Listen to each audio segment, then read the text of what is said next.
சென்னை சேப்பாக்கம் மைதானத்தில் சென்னை லக்னோ அணிகள் இடையே ஐபிஎல் போட்டி இன்று இரவு 7:30 மணிக்கு நடக்க உள்ள நிலையில் மைதானத்தை சுற்றிலும் இப்போதே ரசிகர்கள் குவிந்து வருகின்றனர்.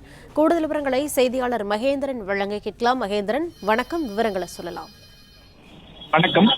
சென்னை சேப்பாக்கம் மைதானத்தில் இன்று இரவு நடைபெறும் ஐபிஎல் தொடரின் 39வது லீக் போட்டியில் சென்னை லக்னோ அணிகள் மோதுகின்றன.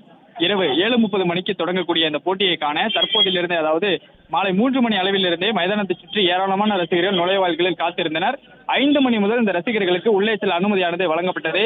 அனுமதி வழங்கப்பட்ட நேரத்திலிருந்தே ஏராளமான ரசிகர்கள் அனைத்து நுழைவாயில்களும் மைதானத்திற்குள்ளே சென்று வருகின்றனர். இதுவரை ரசிகர்களை பொறுத்தவரை அனுமதியானது பல்வேறு பாதுகாப்பு ஏற்பாடுகள் செய்யப்பட்டிருக்கு. மைதானத்தை சுற்றி தீவிர பரிசோதனைக்கு பிறகு ரசிகர்கள் உள்ளே அனுமதிக்கப்பட்டு வருகின்றனர். குறிப்பாக ரசிகர்கள் தண்ணீர் பாட்டில், எலக்ட்ரானிக்ஸ் பொருட்கள், குச்சி, கண்ணாடி பாட்டில்கள் உள்ளிட்டவற்றை எடுத்து செல்ல அனுமதியானது மறுக்கப்பட்டிருக்கிறது.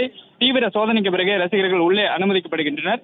இன்றைய போட்டியை பொறுத்தவரை 2 அணிகளும் தலா 8 புள்ளிகள் பெற்று ரன் ரேட் அடிப்படையில் சிஎஸ்கே 4வது இடத்திலும் லக்னோ 5வது இடத்திலும் இருக்கக்கூடிய சூழலில் இன்றைய போட்டியில் 2 அணிகளும் வெற்றி பெறும் முனைப்பில் களம் காண்கின்றனர். கடந்த போட்டியில் லக்னோ அணி வெற்றி பெற்றிருந்த நிலையில் இன்றைய போட்டி சொந்த மண்ணில் நடைபெறக்கூடிய சூழலில் சென்னை அணி வெற்றி பெறும் என்று ரசிகர்கள் கருத்து தெரிவிக்கின்றனர். அதிகப்படியான ரசிகர்களின் வருகையொட்டி பலத்த பாதுகாப்பு ஏற்பாடுகளும் மைதானத்தை சுற்றி செய்யப்பட்டிருக்கிறது.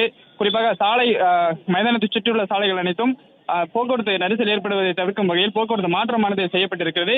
36,000 இருக்கைகள் கொண்ட இந்த சேப்பாக்கம் மைதானத்தை நிரப்பும் வகையில் ஏராளமான ரசிகர்கள் மைதானத்தை சுற்றி தொடர்ந்து வந்த வண்ணம் இருக்கின்றனர். இரவு 7:30 மணிக்கு சிஎஸ்கே லக்னோ அணிகள் மோதும் போட்டியானது தொடங்க இருக்கிறது.